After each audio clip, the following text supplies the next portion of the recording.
السلام علیکم viewers, drama serial راہ جنون کی آنے والی ایپیسوڈ میں آپ دیکھیں گے کہ کیونکہ شبریز ارینا کو نکاح کے وقت انکار کر کے وہاں سے چلا جاتا ہے، اسی وجہ سے شبریز کے ابو اور امی بہت ہی زیادہ شرمندہ ہوتے ہیں اور شبریز پر بہت ہی زیادہ غصہ ہوتے ہیں، اور دوسری طرف مہر کے گھر والے بھی مہر پر بہت غصہ ہوتے ہیں اور یہی سمجھتے ہیں کہ اس کے دل میں بھی شبریز ہے اور وہ کسی کے ساتھ بھی خوش نہیں رہ سکتی، اس لیے اس کا ابو یہ فیصلہ کر لیتا ہے کہ وہ مہر کی شادی شبریز سے کر دے گا اور اس سے سارے سے تعلقات ختم کر دے گا۔ مہر ایسا نہیں چاہ رہی ہوتی، لیکن اس کے ابو اور اس کے امی بالکل بھی نہیں سنتے۔ ارینا بہت ہی زیادہ غصے میں ہوتی ہے اور صدمے میں ہوتی ہے کہ شبریز نے اس کے ساتھ اتنا برا کیوں کیا، اور اس کے گھر والے بھی شبریز کی ماں کے ساتھ تعلقات ختم کر دیتے ہیں، اور پھر وہ وقت آ جاتا ہے جب شبریز کا انتظار ختم ہو جاتا ہے اور مہر دلہن بنی ہوئی آ رہی ہوتی ہے۔ شبریز بہت زیادہ خوش ہوتا ہے کہ اس نے اپنی محبت کو پا لیا، اور پھر شبریز اور مہر کا نکاح ہو جاتا ہے، لیکن مہر کا ابو اس نکاح کو دل سے تسلیم نہیں کرتا، اس لیے وہاں سے اٹھ کر چلا جاتا ہے،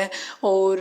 دوسری طرف شبریز کے گھر والے بھی اس پر بہت غصہ ہوتے ہیں۔ جب شبریز مہر سے نکاح کر کے اسے گھر لے کر آتا ہے تو اس کے ابو اور اس کے امی مہر کو قبول کرنے سے انکار کر دیتے ہیں، اور پھر کیونکہ شبریز کی وجہ سے ان کی بہت بدنامی ہوتی ہے، اسی لیے اس کا ابو شبریز سے کہہ دیتا ہے کہ جس گھر سے اس لڑکی کو لے کر آئے ہو اسی گھر میں واپس لے کر چلے جاؤ، کیونکہ ہم اس لڑکی کو قبول کرنے والے نہیں ہیں۔ اور پھر جب شبریز اور مہر جا رہے ہوتے ہیں تو اس کی ماں اسے روک لیتی ہے، کیونکہ وہ اپنے بیٹے کی جدائی برداشت نہیں کر سکتی، اور دوسری طرف مہر کا بیہیویئر بھی شبریز کے ساتھ بہت برا ہوتا ہے۔ مہر کہہ دیتی ہیں کہ جس جنون پر تمہیں ناز ہے اس جنون کو میں نے خاک میں نہ کر ڈالا، پھر کہنا، اور جتنی تم نے مجھے اذیت دی ہے اس اذیت کا میں تم سے پل پل بدلہ لوں گی۔ جب شبریز سنتا ہے تو وہ دکھی ہوتا ہے کہ مہر اس سے اس قدر نفرت کرنے لگی ہے، کیونکہ مہر تو یہی سمجھ رہی ہے جو کچھ بھی ہو اس کے ذمہ دار صرف شبریز ہے، اور دوسری طرف مہر کا ابو سب کچھ برداشت نہیں کر سکتا اور ہارٹ اٹیک ہو جاتا ہے اور اس کا انتقال ہو جاتا ہے۔ جب مہر گھر ان کے انتقال پر آتی ہیں تو کوئی بھی اسے اس کے باپ کی